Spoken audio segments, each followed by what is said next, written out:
Hi everyone. This is kind of take two of this video. So this video is basically on the survival kit and the concept and the development of it. Now, this is just the standard off-the-shelf survival kit that I wanted to talk about. I actually prefer to call this a supplement kit. It's not the kit that I'm going to be taking on my expedition when I finally get round to it. That is the other project that I'm talking about. I just wanted to talk about this just because there's a lot of people that are getting into survival and outdoor. And I think that because this is pretty much the one that they have available to them to start off with, so I wanted to talk about it a little bit and give a few ideas, put a few ideas out and talk about development of it. So we'll get started. Now, I did actually open this for take one, but something went wrong in that video. So to open this, there is usually a V cut in here, but it's always good to have a pair of scissors with you. Now, this is just the standard 12.5 centimeter sharp and blunt end nursing scissors, and I have these in my pocket for absolutely everything because of my neuropathy. But also, I have suffered from hypothermia in the field, and when you have hypothermia, your hands start to shake very badly, and even tearing open a V cut to get into a package is exceptionally difficult. So having a pair of scissors with you is extremely important. This is the first tool that you must always carry with you. Now, the reason I call this a supplement kit is because this is a supplement, because my main tools with me will always be my Gerber LMF infantry knife, which was given to me for expeditions, work expeditions, and my personal expeditions. If I can take it with me, it's mine now. My Bako Laplander, my Leatherman Wave, which has a measuring tape inside, and a Fisher Space Pen 400B, Maglite with filters, and a host of other things: medical gear, navigation gear, first aid gear, immediate first aid gear, laptops, satellite phones, all of that. So this is just a supplement kit for your tools, really. So I'll just break into this and I'll go through the development of it. Now, I might have to do this in two sections, so I'll call this part one, but please watch part two as well. So as it comes like this. Instructions, you should always keep a hold of these instructions and give them a very good thorough read and highlight the parts that you need to concentrate on with a red pen or something, or a highlighter. Definitely fill in this emergency report and the survival plan. Have a plan with you, have a written plan. Don't just say that it's in your head, because overconfidence costs lives.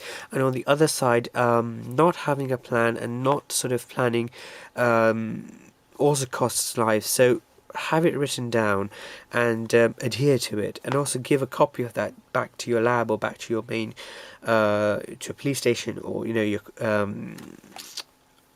member, your family or your friends or someone, so they know that what will happen if you encounter an emergency, and they will also know your mindset as well as how you will deal with an emergency. So it comes in a tin. On the inside there is this polished mirror type thing. This is absolutely rubbish as far as I'm concerned. I think you need to change that, and I will recommend what you need to change that to. You need to change it to an Ultimate Survival Technology Star Flash. Now this mirror, it's the 2" by 3" mirror. This is a fantastic mirror. I have this in my field jacket, I have this in my survival kit, I have this in my utility kit. This is an amazing item, and I would highly recommend that you use this one instead of the one that you get with this kit. Secondly, you get these two probe covers, also known as condoms, but these are non-lubricated ones. These are just exactly that. They are probe covers. So this one, you can't really see through them, but this one has a clear side.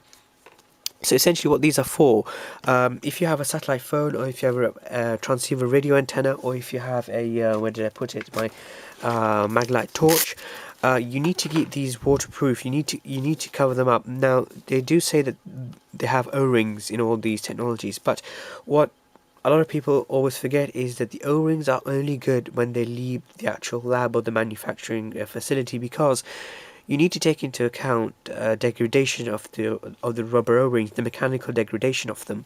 When they come into contact with the alkali batteries, when they come into contact with humidity, a gaseous environment, a marine grade environment, they will start to degrade, and the mechanical property of that what will happen is the rubber ring will lose its operational use, so water will permeate through the rings. So you need to be able to cover that up, especially if it's it's an important item. Satellite phone antennas, radio antennas, they all need to be covered up, especially in high humidity environments. And remember, everything here should be replaceable. You're not going to keep this kit for absolutely ages. Every month, dig into it, use it, get accustomed with the things, and then develop it as you need.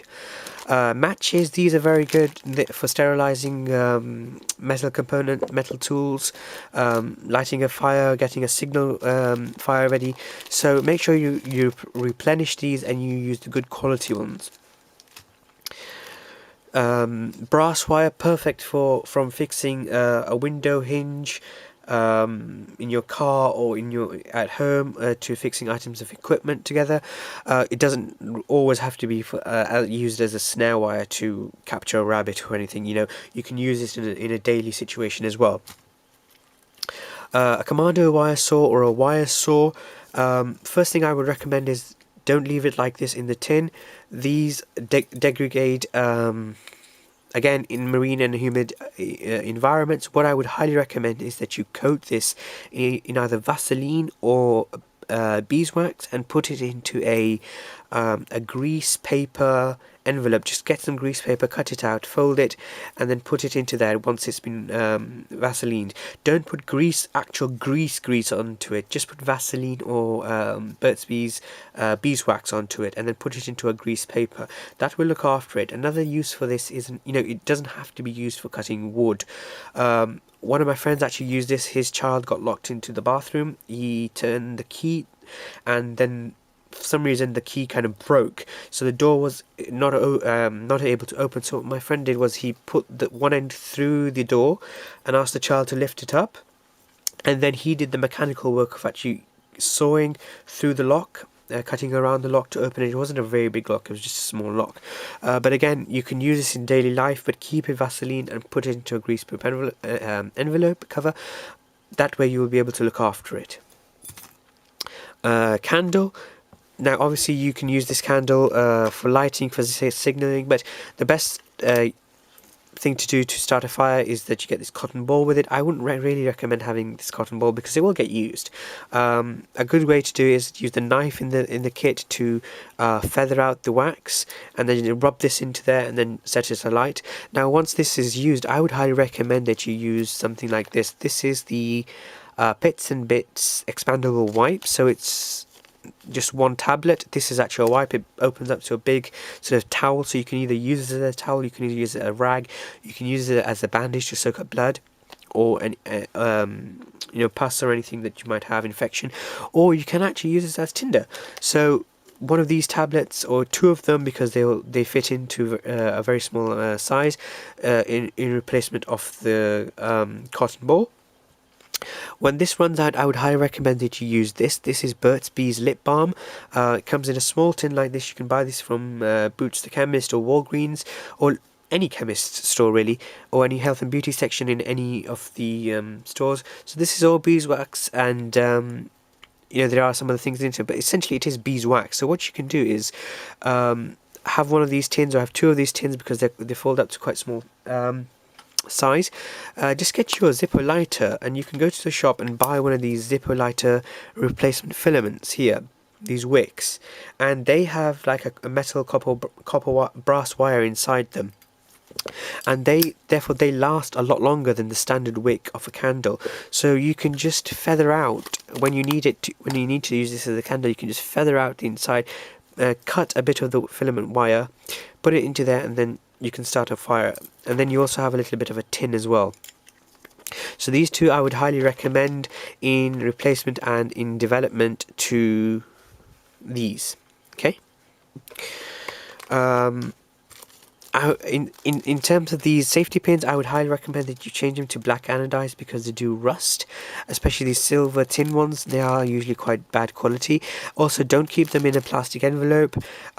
If you want to put them into sort of an envelope or a holder, use the grease-proof envelopes, and again, put a very light coat of Vaseline over them. That way you'll be able to look after them a lot better.